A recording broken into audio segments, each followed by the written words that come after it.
Today, we're diving into the wild, unfiltered, and downright chaotic world of Saturday Night Live's primal years.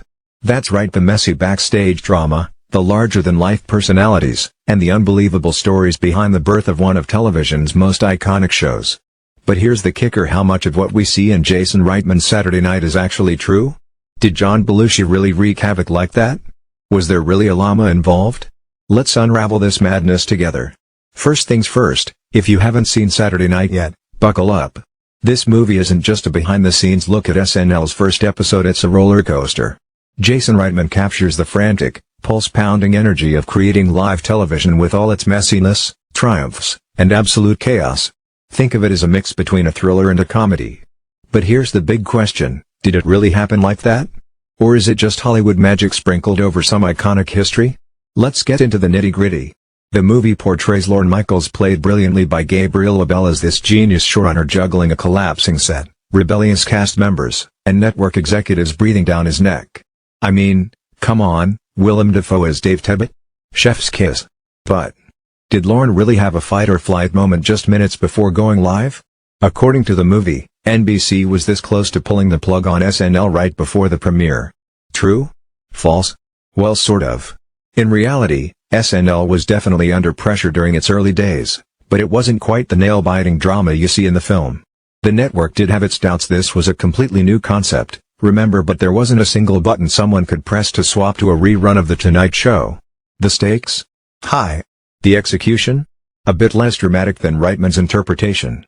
Now let's talk about those iconic sketches that shaped SNL's debut episode. Saturday Night recreates some of the magic, like George Carlin's edgy hosting gig, Chevy Chase's game-changing Weekend Update, and even Andy Kaufman lip-syncing to Mighty Mouse. But here's where it gets interesting. Not every sketch shown in the movie actually aired that night. For instance, the Hard Hats skit, where the female cast whistles at Dan Aykroyd. That didn't hit screens until weeks later. Hollywood, you sneaky little rascal. You just had to spice it up, didn't you? But hey, I'll admit it makes for a better story. Speaking of stories, let's dive into the wild behind-the-scenes moments. Did you know John Belushi, played in the film by Matt Wood, was actually as unpredictable as he's shown? Belushi reportedly fought tooth and nail over signing his contract, and his antics were legendary. But what about Dan Aykroyd? Well, let's just say the film wasn't exaggerating about his active social life. And then there's the infamous llama scene. In the movie, Lorne Michaels requests a llama to the studio, and chaos ensues. So did this happen? The short answer is, nope. The long answer?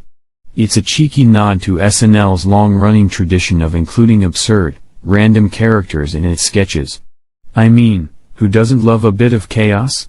But here's where it gets a little tricky. Reitman took some major creative liberties with Milton Berle, played by J.K. Simmons.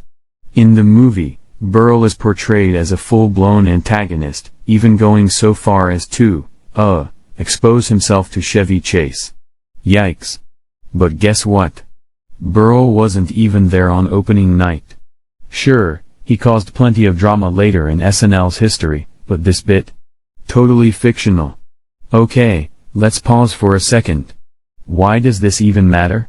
Why do we care if Saturday Night bends the truth a little? Because it's about understanding the legacy of SNL. This isn't just a TV show, it's a cultural phenomenon that changed comedy forever. Jason Reitman's film isn't meant to be a documentary, it's a love letter. It captures the essence, the energy, and yes, the chaos, even if it's not 100% historically accurate.